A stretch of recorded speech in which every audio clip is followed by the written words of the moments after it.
He ruined the prom queen's big night. Madison Klein was crowned prom queen, under a sky full of lights. An unforgettable moment of beauty, joy, and triumph. But just 60 minutes later, she vanished without a trace. What seemed like a perfect night turned into the beginning of a chilling international mystery that linked her fate to another missing girl across the ocean. Emily Barker. 2 girls. 2 proms. 1 predator with a ritual written in silence. It was supposed to be the most magical night of Madison Klein's life. The string lights glowed softly above the dance floor, casting a golden hue over the gymnasium that had been transformed into a dream. Glitter clung to the air, carried by the hum of music and laughter. Students twirled, laughed, posed for photos, young hearts savoring the last night of their high school chapter. But no one shone quite like Madison. With her long honey blonde hair swept into soft curls and her silver dress hugging her frame like it had been stitched by a fairy tale, she looked exactly how every girl imagined the prom queen should. Madison had waited for this night since her freshman year, the way some kids dreamed of graduation. It wasn't just the crown. It was everything it symbolized. A final reward for the years she had kept her head high, even when people whispered behind her back. For the nights she stayed up studying while others partied. For the dozens of little moments where she chose kindness over popularity. And now, standing on stage, crown placed gently on her head, she felt it all flood through her. Her parents clapped from the back, her friends surrounded her, and cameras flashed like she was on the cover of a magazine. She smiled, wide and genuine. For a moment she felt like the world truly saw her. But beneath that smile, there was something else. A flicker of unease. She couldn't place it. Maybe it was the way Jason had looked at her from the corner of the gym, or the strange message she'd received that morning. Just 5 words in a text from an unknown number: "Enjoy the crown. It breaks." She'd shown her best friend, laughed it off as a prank, and moved on. But now, with the music slowing and couples dancing close, a chill had crept up the back of her neck. Maybe it was nothing. Maybe she was overthinking. But it lingered. She stepped away from the crowd briefly, needing air. The gym was hot, her cheeks flushed from the heat and attention. As she passed the punch table, she caught her reflection in the mirror above the trophies. She paused. For just a second, she didn't recognize the girl staring back, so polished, so perfect, but also exposed, vulnerable. Her fingers reached up to touch the crown, its points cold against her scalp. Was she really as happy as she looked? Outside, the night air greeted her with silence. The distant music still pulsed behind her, muffled by the walls, but it was peaceful here. The parking lot was mostly empty, bathed in the glow of old street lamps. Madison leaned against the brick wall, letting herself breathe. She thought about college, about leaving this small town behind. She thought about her future. But then she heard it, a faint shuffle behind her. A footstep. A shoe on gravel. She turned, but no one was there. Her breath hitched, heart suddenly thudding faster. She wasn't the type to scare easily, but she felt it now, that unmistakable sense of being watched. She straightened up and walked briskly toward the entrance. Just a few steps, and she'd be back with her friends. The music was louder now, laughter, applause, the safe chaos of celebration. But before she reached the door, something caught her eye on the ground. A glimmer. Her phone. She hadn't even realized it had fallen. She bent to pick it up, and in that single moment, something happened. Something fast. Sudden. Her crown slipped sideways. Her vision blurred. A cold hand. A pull. A scream cut short. And then nothing. Inside the gym, they were calling her name. But she was already gone. Would you like the next chapter expanded in the same emotional and dramatic style? I can continue shaping the narrative with the same tone. The gymnasium, once buzzing with lights and laughter, had turned cold. The prom continued in flashes of confusion, announcements echoing through the speakers, calling for Madison over and over again. Her absence began as a minor concern. Maybe she had gone to the restroom, Maybe she'd stepped outside for a breath of air. But as the minutes stretched into nearly an hour, the worry became a pulse felt in the walls, a shadow creeping into every whispered conversation. Madison's mother, Anna, stood just inside the double doors, trying to keep her panic in check. She watched the exits, scanning faces she didn't recognize, waiting, hoping to see her daughter's silver dress reappear in the crowd. Her hands clutched her phone so tightly, her knuckles turned white, and she kept refreshing Madison's location, which now showed nothing, just a blank screen. Dead signal. She remembered the way Madison had smiled when they dropped her off. Glowing, confident, ready for the night she'd always dreamed of. And now, nothing. A pit opened in Anna's stomach, slow and wide. Back inside, Principal Monroe tried to maintain calm, but the tension in the air was impossible to disguise. He approached the DJ, quietly telling him to lower the music, then made the first formal announcement. It was careful, measured, meant to prevent hysteria. If anyone has seen Madison Klein in the last 30 minutes, please report to the chaperone table immediately. But as word spread, a ripple of unease twisted through the crowd like a loose wire sparking in water. Girls clutched their purses, boys exchanged confused glances, and teachers tried to maintain order they no longer truly controlled. At the local police station, Officer Brielle Thomas took the initial missing persons call.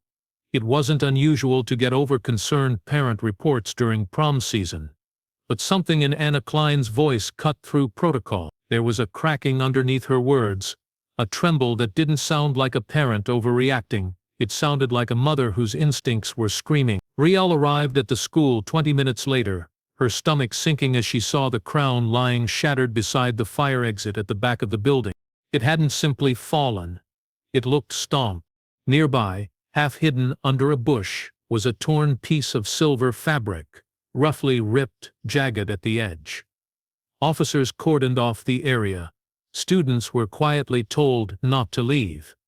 Brielle scanned the perimeter, the hairs on her arms rising. This didn't feel like a prank. It didn't feel like a girl running away with her boyfriend or sneaking off to a party. It felt wrong. Later, in the dark confines of the surveillance room, 2 officers and a technician replayed the outside camera footage on a flickering monitor. There she was, Madison, alone, walking briskly past the trash bins toward the sideline, and then appearing just at the edge of the frame. Someone followed. Hood up, hands in pockets, a figure tall, lean, calm. No rush, no confrontation visible, just a presence. The image blurred just as they both passed out of view. The timestamp was 10. No one recognized the person. But someone had noticed Jason Hunter, Madison's ex, loitering near the gym entrance earlier that evening. He hadn't spoken to her that night, but he had watched from a distance. His name quickly made its way to Brielle. Jason lived 10 minutes away, alone with his father. When they arrived at his house, he met them at the door, tired-eyed, reeking of cheap cologne and cigarette smoke. He didn't resist questioning, claimed he'd been working the late shift at a 24-hour gas station. His manager confirmed his story. Time-stamped receipts and footage supported it. He looked heartbroken when they mentioned Madison, but there was something off in the way he stared, too blank, too calm. Then, one of the officers checked Madison's social media. An anonymous Instagram account had posted a strange story 48 hours earlier, a black screen with white text. "The Queen won't make it past midnight." The account had no followers, no profile picture, and was deleted shortly after. But the IP trace they managed to pull didn't lead to Ohio. It led across the Atlantic, to Essex, England. And with that, the case stretched far beyond prom night. The gray skies of Essex, England, rarely promised anything more than drizzle, but the town had learned to live beneath them, quiet, unassuming and forgetful. It had been 3 years since Emily Barker disappeared from her own prom, yet her absence still echoed in the silence between local conversations, the lingering glances at her untouched photo in the school hallway. Time had dulled the sharp edges of pain, but it hadn't brought answers. For her mother, Diane Barker, the ache never softened. It simply changed shape, transforming from piercing grief into a constant, invisible weight, pressing on her chest with every breath. On the morning the American police contacted Essex authorities, Diane was planting daffodils near the garden shed. She paused when she heard the phone ring from inside, her fingers still curled around a trowel. Something in the air shifted, as though the past had finally caught up. When Detective Simon Rowe knocked on her door that afternoon, she already knew, not the details, not the reason, just that it had something to do with Emily. Back in 2010, Emily's disappearance had felt like a puzzle with all the edges torn off. She'd left her house glowing with excitement, dressed in deep sapphire blue, her blonde hair braided with tiny flowers. She hadn't won prom queen, but she'd been radiant that night, alive with hope. Her friends said she'd stepped outside around 11 p.m. to get some air. One of them mentioned she was seen with a man in a gray suit who hadn't been on the guest list. No one knew who he was, and the CCTV footage was corrupted, never recovered. The community had searched, forests combed, fields dug, but she was gone. Not a trace. Now, 3 years later, a detective from the U.S. was asking questions. Detective Rowe sat in his office, fingers tapping against the wood of his desk as he scrolled through the report from Ohio. It felt surreal. Another prom, another girl, another disappearance. But it was the phrasing that struck him cold. The anonymous message, "The Queen won't make it past midnight." It was almost identical to what they'd seen in Emily's case, except no one else had believed him when he'd pointed it out back then. A typed note had been found in a nearby phone booth just days after Emily vanished. It said, "The Queen falls alone." The same detached tone, the same eerie finality. At the time, investigators had dismissed it as a cruel prank. But now, across the ocean, the same message had returned. Simon's mind reeled. Was it possible this had all been the work of a single person? Had someone crossed countries to continue a ritual only they understood? It sounded mad, but then again, predators often did things that made no sense to the rest of the world. He reopened the Barker case file that evening, the folder brittle at the edges, as if tired of being ignored. Inside were faded photographs, blurry surveillance stills, testimonies long forgotten. But now, each page pulsed with new energy. A list of suspects had been made at the time. Among them, a foreign exchange student who had attended school briefly in the months before prom. His name hadn't stood out then. He had good grades, no disciplinary issues, and returned to the States shortly after. Ryan Mace, the name whispered like smoke in Simon's thoughts now. He traced his departure records. The date he left Essex was 1 week after Emily disappeared. At the time, it was chalked up to coincidence. But now nothing about it felt accidental. Diane Barker sat at the window that night, her tea growing cold in her hands. She didn't know what they'd find. She didn't dare hope for resolution. Hope had betrayed her once before, but still, for the first time in years, something stirred within her. Not hope exactly, but possibility, a whisper of justice on the wind. The girl who vanished beneath the gray skies of Essex might not be forgotten after all. The room was quiet, except for the low hum of a computer screen, as Interpol analysts cross-referenced dental fingerprints. Threads were beginning to connect in ways no one had imagined before. 2 girls, 2 continents, 2 proms separated by 3 years, yet the pattern was too specific to ignore. Detective Brielle Thomas stared at the data, her heart pounding softly beneath her uniform. The feeling in her chest wasn't adrenaline, it was dread. Somewhere out there, someone had mastered the art of disappearing into crowds and timelines. Someone had blended charm with cruelty and made a ritual out of stealing joy from the brightest moments. The American investigation moved quickly once the connection to Essex became more than a theory. The grainy footage, the hilling messages, the strange fixation on prom queens. It all hinted at something ritualistic. When analysts brought in a forensic linguist to analyze the online posts tied to both Madison and Emily, patterns began to emerge. A precise rhythm in sentence structure, strange metaphors relating to crowns and light, and a distinctive typing style. It was language shaped by obsession. And then came the breakthrough.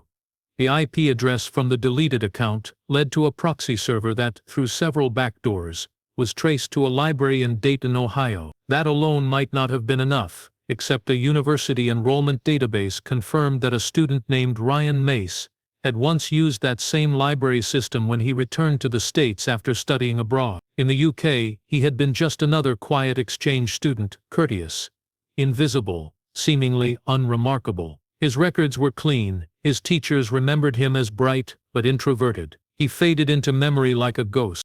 But when investigators dug deeper, Ryan Mace no longer existed.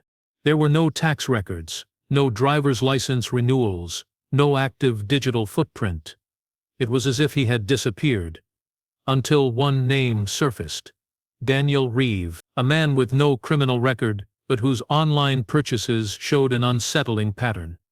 Books on psychological manipulation, forensics, disguise, receipts for wigs, a collection of expired prom tickets bought on auction sites. He was living just outside of Madison's hometown, under their noses. Brielle drove out to the address with 2 other officers. The neighborhood was quiet, surrounded by thick trees and wide, slow-moving roads. The house was a modest brick structure with overgrown hedges and an air of neglect. It didn't scream danger, it whispered. She knocked. A man in his early 30s answered, calm, polite, almost too polished. He wore glasses and smiled as if he had practiced the expression. "Can I help you?" he asked, but there was a flicker in his eyes. A flash of recognition when they said the word Interpol. They didn't arrest him that day. Not yet. But they started watching. A warrant followed within days. What they found inside the house turned everything from speculation into certainty. The basement had been modified. Soundproofed, walls covered with faded prom flyers.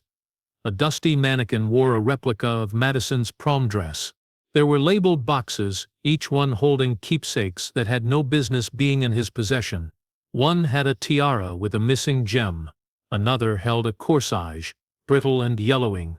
He kept them like trophies, like pieces of lives he'd ended just before their brightest point. In a drawer near his bed, officers found pages of handwritten notes. Not confessions, but stories. Detailed retellings of prom nights, written from the girls' perspectives. He narrated their fear, their excitement, their last moments, twisting them into fiction. But the details were too real, too specific. He called them chapters. Each one began with a different girl's name. Each one ended the same way. The crown always breaks. Brielle left the house in silence, her heart heavy. This man hadn't just taken lives. He had crafted a fantasy out of them. A narrative he could control. The man who wasn't there had finally been found, and he had been watching them all along. It wasn't the weapons that haunted them. It was the souvenirs.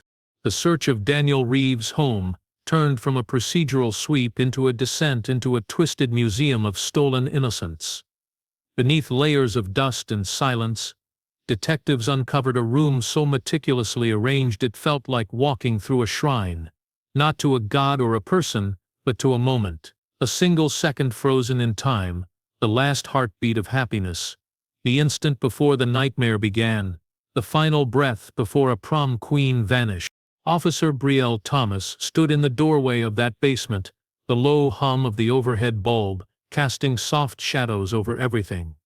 The air was thick and cold, almost sacred in its stillness. She had walked through dozens of crime scenes in her career, but nothing had ever made her skin crawl like this. Each shelf was labeled with a year. Each container inside held pieces of girls who had simply wanted to celebrate their youth, their hope, their future. Now, their memories sat on display, catalogued like evidence in a courtroom only he could judge. In a locked chest against the far wall, they found it, Madison's bracelet. It was bent slightly out of shape, as if it had been tugged or clutched during a struggle. A small dried blood stain marred the clasp, barely visible to the naked eye. Next to it was a corsage, blue and white flowers, preserved in resin. It matched the one Emily Barker had worn. There was no need for DNA tests. Diane Barker had described it perfectly in her original statement, down to the ribbon's fraying edge. It had never been a coincidence. Emily hadn't run away. She had been chosen. In another drawer, sealed in a padded envelope, were photographs. Not digital. Printed. Glossy. Each one caught moments just before the disappearances. A girl laughing near a punch bowl. Another tying her heel strap outside the venue. Madison was there too, smiling, mid-spin, her silver dress sparkling beneath the dance lights. The angles were always distant, like surveillance, always watching, always waiting. But the most unsettling find wasn't something physical. It was his journal. Bound in soft leather and labeled simply Chronicles. The book was filled with handwritten entries that read more like short stories than confessions. Each chapter bore the name of a girl and a fabricated backstory, a poetic rewriting of her life and death. They were disturbingly detailed, imagined through the girl's eyes, as though he had become them, feeling their fear, absorbing their final moments. He described the texture of their dresses, the nervous flutter in their stomachs, the taste of their lipstick. The writing was elegant, almost beautiful. That was what made it so horrific. Reeve didn't view himself as a killer. He saw himself as an author, one who decided how a story should end. For him, the perfect ending wasn't a ride home in a limousine or a kiss under the stars. It was silence, stillness, a crown broken and discarded like a forgotten toy. Detective Rowe, visiting from Essex, stood quietly in the center of the room.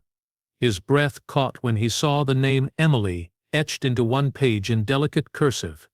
He ran his hand over the worn spine of the journal, torn between rage and sorrow. For years he'd chased ghosts. Now the ghost had a face, a name, a hand that had written the endings no one else wanted to believe. He thought of Diane Barker. He thought of her sitting at the window each night, waiting. Now he had something to tell her, horrible, yes, but something real. This wasn't madness born overnight. It was crafted, cultivated. The man they had found didn't need a motive. He didn't need to explain why. The evidence told the story. He didn't take their lives to silence them. He took them to rewrite them, to hold them in his mind forever, at their most beautiful, just before they disappeared. He didn't hunt girls. He hunted moments. The courtroom was colder than it should have been, even in late spring. Rows of wooden benches creaked under the weight of reporters, grieving families and strangers drawn by the spectacle of evil. The air was heavy with expectation, with the hush of those who had come not just for justice, but for answers. Daniel Reeve, the man who once moved in shadows, now sat under blinding lights in the defendant's chair, his posture calm, almost graceful, like he believed he was simply attending a reading of his own book. Across the room, Anna Klein sat with her hands clenched in her lap, trying not to fall apart. She had stared at pictures of this man for weeks now. Every news channel, every article, every late-night broadcast paraded his face across the screen. But now, he was real. Just a few feet away. And yet, no matter how many times she looked at him, she couldn't understand how this ordinary-looking man had taken her daughter and erased her from the world as if she were a page he had no use for anymore. Diane Barker sat quietly behind her, aged by grief, but no longer alone. Her daughter's name had returned to headlines, not as a mystery but as a key, a thread that finally led to the truth. She watched the back of Reeve's head with hollow eyes, wondering how long Emily had screamed, if she'd screamed at all. The prosecution laid out their evidence piece by piece.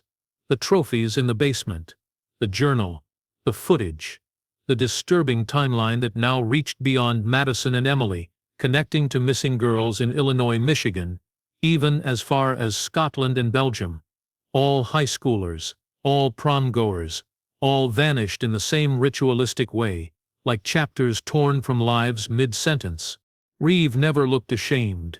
He barely blinked. He listened with the quiet satisfaction of a novelist hearing his own story read aloud. When the prosecutor read one of his journal entries, one detailing the final thoughts of a girl as she lay beneath the stars in a field, crown slipped from her head.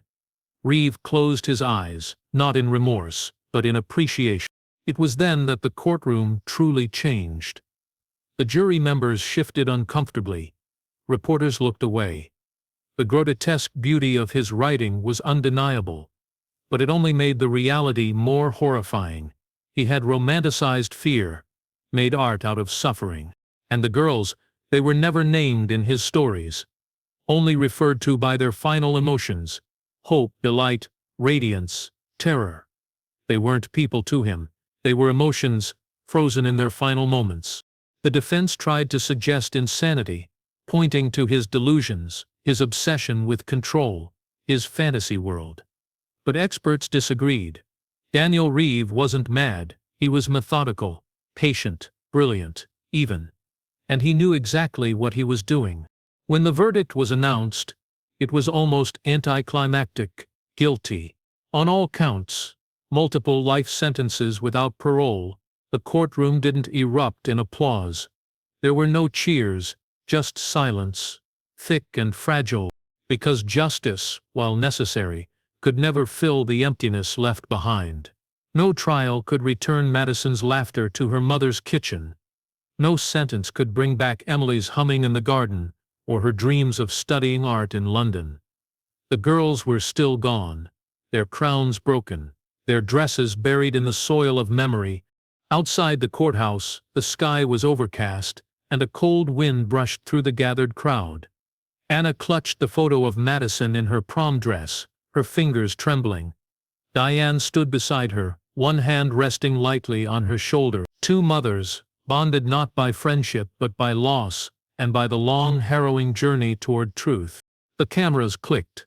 Reporters spoke, but the two women just stood there, facing forward. They had seen the face of the man who rewrote their daughter's final chapters.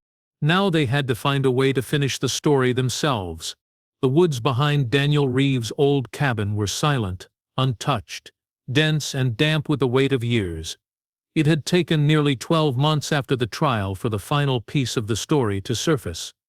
A hiker stumbled upon it, drawn by the glint of silver beneath a fallen branch. What they found wasn't much: a piece of fabric, dulled by dirt and rain, and a charm bracelet buried in the earth like it had been waiting to be found. But it was enough to bring investigators back to the place no one had wanted to search again.